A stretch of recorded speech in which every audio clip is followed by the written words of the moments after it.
yung tinatiles ko na isang kwarto na mayroong sariling CR na paupahan. So natsipinggan ko na yan, naumpisahan ko na rin may tiles. Ito yung CR niya, ita-tiles din yan. At ito naman yung pinaka-terrace niya, kasama rin sa ita-tiles yan. At kaya nakapag-tiles na tayo at nagkakating na lang tayo ng mga pangsiroho. Dito nagtatagal ang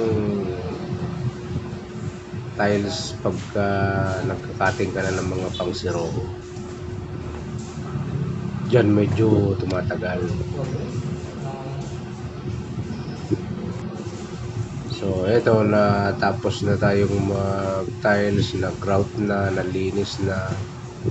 Konti na lang yung sa terrace na lang ang lilinisin yan. At medyo inaapura nga ito dahil gusto na lumipat nung titira, kaso i-repaint pa to. Kaya ayan, inabot na tayo ng gabi para lang may repaint bukas. And the next other day, pwede nang lumipat yung uupa rito. Bali, 2 araw ko rin itiniles to. Yung tiles niya ay 40 by 40, 106 pieces. Yung sa CR, 20 by 20. Thanks for watching and see you on my next vlog. Bye!